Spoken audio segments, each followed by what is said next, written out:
Ito guys, magbibigay ako ng ano sa inyo, ng kunting ano, para kunting katahimikan ng mga tao, na mga solid supporters ko.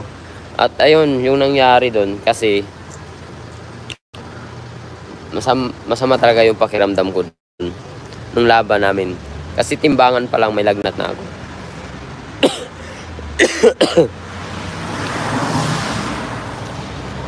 Pero yung kondisyon ko guys, ano, nandun pa rin yun. Nandun na yung kondisyon ko sa training, ganun.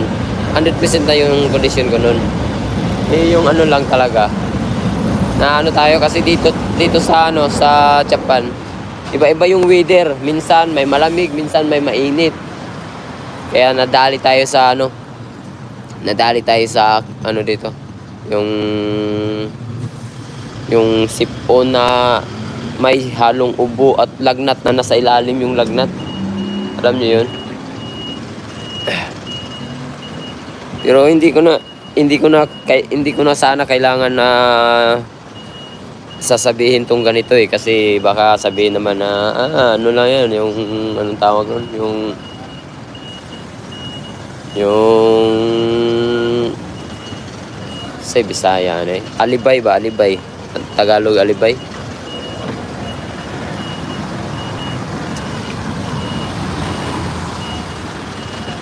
Yung ginawang alibay para sa laban, yung ganun. Hindi ko na sana sasabihin to eh, pero alam nyo naman, para kunting katahimikan lang ng mga ano, at lalo na sa mga boxing fans.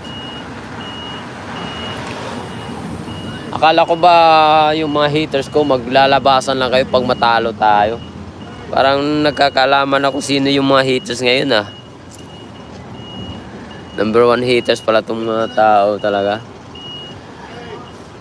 Nakikita mo talaga kung sino yung mga number 1 haters talaga, no?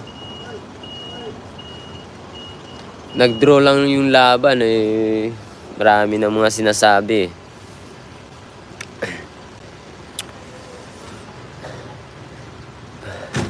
Yung mga boxing fanatics dyan, umayos kayo dyan. Dahil nagkaganon yung laban, dahil tingnan nyo yung pakiramdam ng tao kung ano ba, ganun.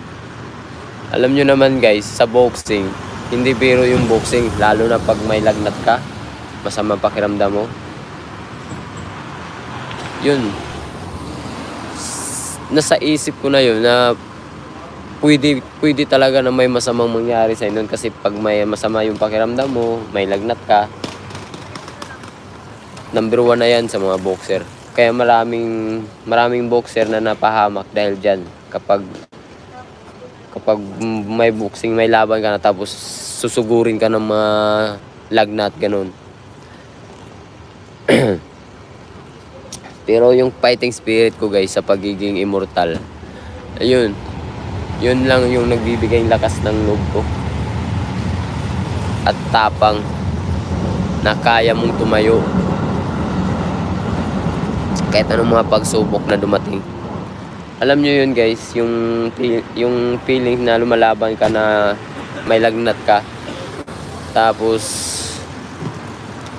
para lang na hindi kapag mag-ano, kasi masisira yung event kung hindi ka lalaban na may masama yung pakiramdam mo, di ba?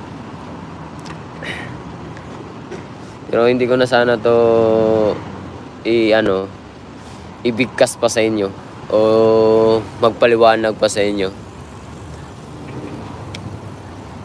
Gusto ko lang na maliwanagan yung mga solid supporters ko na kaya ganun nangyari. Pero kahit ganun nangyari, hindi tayo nagpabaya sa scorecard. Leading pa rin tayo nun.